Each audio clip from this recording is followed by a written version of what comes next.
What else, Pops? At the end where they go and are trying to outsmart each other. They're trying to outsmart each other.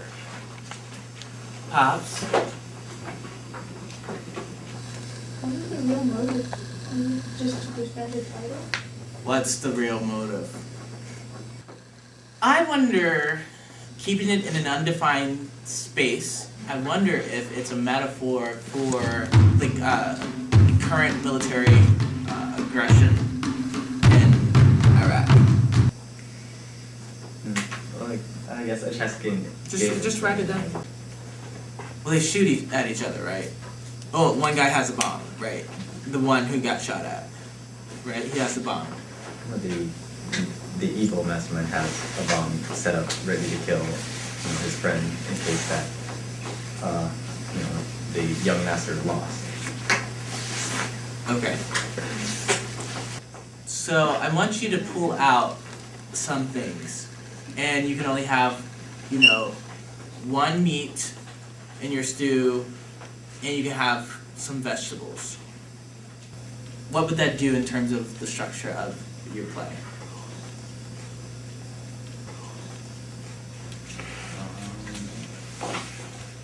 R-O-N-A-L-D, Ronald McCants. Well, the influence to actually explore different cultures and their stories comes from definitely my professor, Naomi Azuka, and then also was just like growing up in Springfield, Missouri, where I'm from, like realizing that a lot of people didn't know about other cultures. And when we moved to Springfield, I was coming from Houston, Texas, and there were a lot of cultures in there, and I never really questioned the cultures. I didn't, like, we had an Indian man living down the street once, and I just, like, I knew they lived differently than how we lived, and likewise other people in the neighborhood, but I never really thought about, like, what it was like to be an Indian American, I think children should be exposed to other cultures early off and realize that other cultures have very deep cultural understanding, deep traditions and stories, and that all children are a lot alike, a lot the same, and the stories, they look different sometimes, but in essence they're the same.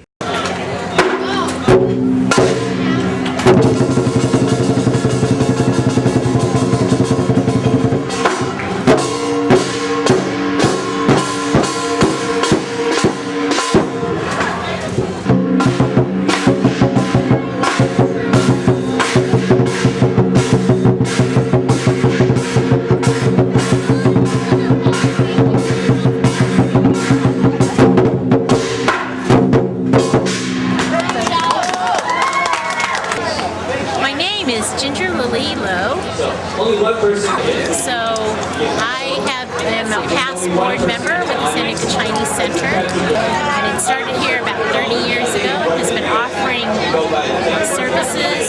We began to try to share some of our Asian stories with our community and use a lot of multi-ethnic actors from all over the place, different ethnicities, and we share these Chinese stories so that we can really show that these stories are for everybody. Do you know what a Buddha is? Would you know one if you saw one? Pigsy, pull! Okay.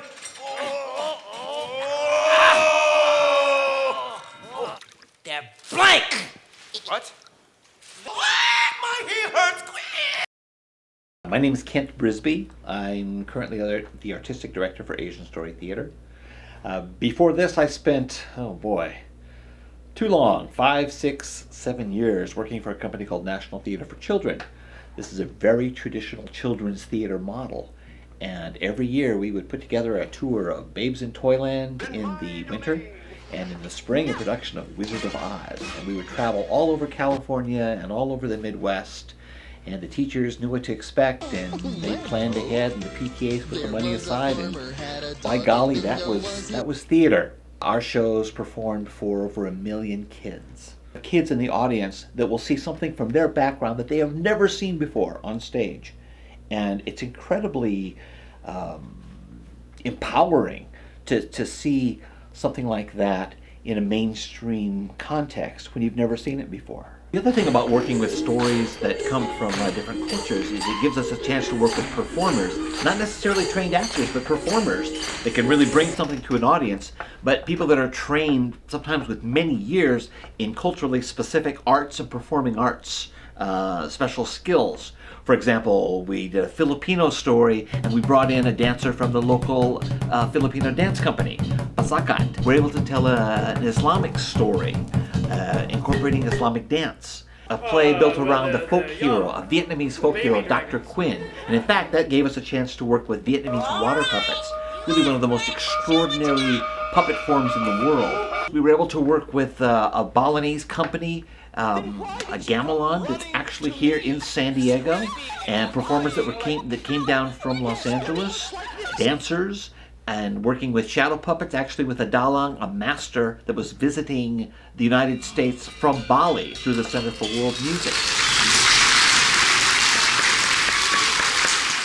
Throughout my life, these are the types of stories that I've literally grown up with. It was only later, with my own community, I realized that these world stories are so unfamiliar and only rarely told. I'm grateful towards people like Ron, as well as groups like Asian Story Theater, who strive so hard to share these culturally rich stories to so many larger and new audiences. So many cultures teach these similar lessons, just differently. Being able to share to these audiences to discover these stories is one of the most gratifying experiences of my life.